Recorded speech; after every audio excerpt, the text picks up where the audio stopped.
We're out here at Van Meter Elementary School today to figure out how a second grade classroom got turned upside down with a bag of plastic tools and a cardboard box. My name is Tracy Ferguson and I teach second grade here at Van Meter Elementary. And we started a project this year, and it began with the Iowa STEM Advisory Council. They have a program that puts STEM materials into classrooms. So one of the materials was this make-do cardboard construction kit. So I didn't know how I was necessarily going to use it in the classroom. And then I was at Lowe's one day and saw a huge dryer box in the aisle. And I thought, well, I could bring that back to the classroom, show it to the kids, and see what they can make from it. Keenan, Cody, Nate, Dawson. and Dawson. And what was your guys' job? Hinges. The hingers, the 4 hinges. We can hinge anything. I like it. Who came up with that? All of us. Yeah. Pretty much Keenan. Pretty much Keenan, though. All right, so what is this? Kind of unpack these tools. Tell me what's what here, will you? Oh, that's a screwdriver. And this is the hinge. That's the hinge, and then what'd this guy do? It cuts the holes. It hooks the holes so you can screw this in easier. What was the hardest part about being a hinger?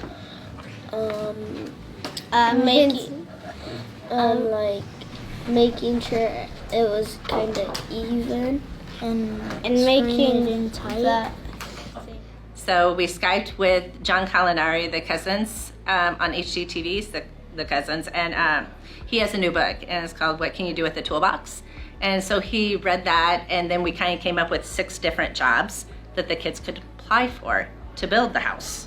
And you know, one was the architect and construction worker and roofer and interior designer and realtor.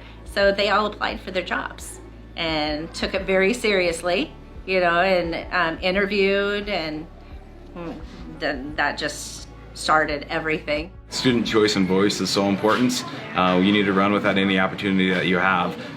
So with the student choice and voice and them wanting to run with it and getting the excitement behind it, our parents got on board and brought our parents in. They were running home and saying, can you help with this? I know surveys were sent out, like what do you feel comfortable supporting within the project? But it was driven by our students. What's the first thought, like when you kind of heard about that they were going to be doing this? What was the first thought? Well, I didn't realize the extent of it at first. I knew they were going to do it, and then when I heard how many different positions there'd be, you kind of just wonder how are they going to turn a cardboard box into something? And they did it. I mean, it's cool. What was your guys' job? Architect. You guys were the architects? Mm-hmm. Were you at the end of the process or the start of the process? Start. You were at the very start. What was the job of the architect? What did you guys have to do? So we had to agree on what it would look like and agree on where the windows were and stuff. Number one, their involvement. You know, they could envision and see what this house was going to look like, and they were excited about that. And they understood they were designing early, and then there was going to be a completion at the end. So they understood the process, and not definitively one spot to the next, but they knew that they were going to be able to design, I'm talking about the architectural kids, design it and then see it through to the end. And so I'm excited about what they're seeing now when they look at the house and see where it started and how they progress through that. So it was that ability to envision, to see what the future brings. All right, what was the biggest challenge? What was the biggest, was there something, what was most challenging? Well, sometimes we didn't agree on stuff, and that was a little challenging. PBL is an initiative here at Van Meter, and a PBL is just a project-based learning, and a big part of that is that the kids are choosing what they want to do. It isn't the teacher saying, well, I want you, this group to do this and this group to do that and what to do. You're giving control over to the kids. So, and it's amazing, the more control you give over to the kids, the more ownership they have in it. How did you cut the cardboard? We used there's box cutters, and there's this saw that didn't work that well. Was that kind of fun though? Was that a fun job? Yeah. Yes. Was it hard work? Yes. Yeah. What was kind of your favorite part of building the house? What was your favorite part? I kind of helped on the roof because we kind of cut out the parts for it. Yeah. What about you? I like doing the windows. Oh, nice. Cutting out the house. You know, every student has a different approach to it, And I believe that every classroom is different from year to year. So this classroom might get real excited. Next year's class might not be excited about it, but they could be excited about something else. So you just have to run with what their interest level is and carry it through. This is definitely unique. I'm actually a teacher by trade myself, and I sub here at Van Meter, and so I get to be in lots of different classrooms and see lots of different things. And this project is super unique because it isn't paper and pencil. It isn't something out of the book. It's thinking outside the box. And when we, think about careers for our kids, I think sometimes they forget about those hands-on jobs. They think about sitting in front of a computer screen or, tallying math or something like that. They don't think about those hands-on trade jobs. And I think this kind of opens that door to their eyes to see how awesome something like that could really be for them. My name is Darby Brinks.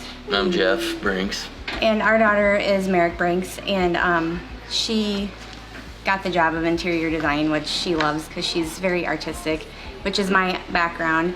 And he has a construction background, and we actually have built all the houses that we've lived in. Oh, great. So she was kind of never really into that because, it's over her head at this age. But when we heard about this project, she just lit up like, this is going to be awesome because now I get to see what actually goes on with it.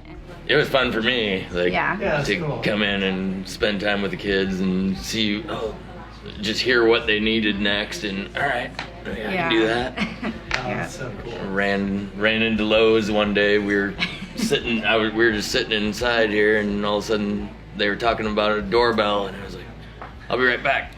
Ran to Lowe's and grabbed a doorbell and came back out, and over lunch / recess we installed the doorbell, and I'm sure it was Mrs. fun. Ferguson liked that. They were dinging it all the time. But Yeah, it was funny. Talk to me about your job. What was your job on the house as an electrician? What all did you guys do? We did the doorbell. That was my favorite part. We did the lights, and we put a secret thing. It's like hiding right here, and they can turn on. Why'd you want to be roofers? Because I wanted to design the top to make it look good. Yeah. And I wanted to do the thing. Yeah. What decisions did you guys have to make when you were being roofers? What were some of the tough decisions you had to make? How to make it the same angle on each side. Thanks. How come you guys wanted to be painters? Oh, I like to paint because my mom does paint. Did you guys enjoy painting? Yeah.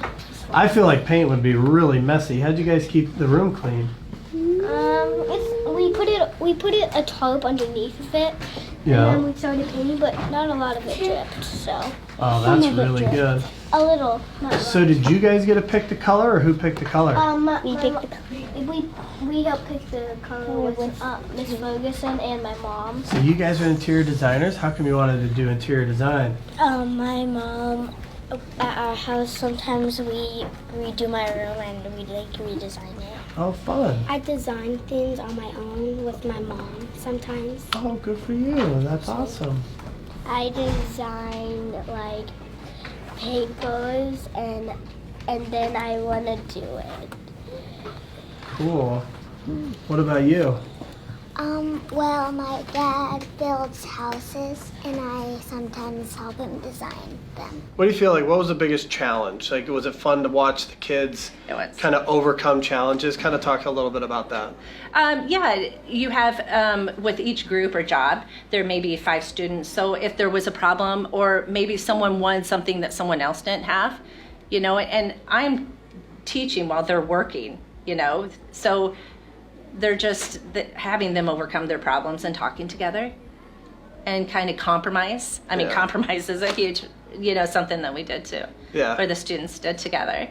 That was one of my favorite things. Just a bit ago, we were talking to one of the parents that are in the industry, and their daughter really hadn't taken a huge interest, and now she gets into this, and she's super passionate Right. about it. And now she's come home and gets to share that passion. And that's just one of the 100 stories I feel like that we've heard today. Yeah. Just in talking to the kids. So Yeah. it's super exciting. What I think's awesome too, though, is as a teacher and as a leader, just your energy has really poured out into the kids and sort of created this space Right. for them to find their passion. That was the word I Right. kept hearing with the kids when we got here, was their passion. They got to Right. find their passion, something that they enjoyed. And that Yeah. seems to be what really drove the project. Yeah, I didn't want this. The students chose what they wanted to do, and that's a big part of it with a PBL, a project-based learning. The kids need to decide. They choose what they want to do. They choose where it goes, because if they decided to do a window here or a door that opens like this, or they're working together at what their passion is and not what their teacher's passion is. Right. I've never thought of doing this project before, and it just came about. Yeah. Yeah. Well, that's exciting. You have turned upside down a second grade classroom with a cardboard box. Kind of. Yeah. Well, it's awesome. Well, I really appreciate you sharing your story, and it's been a you. lot of fun getting to meet your kids. Thank you. Keep up the good work. It's awesome. Thank you. Thank you. Yeah.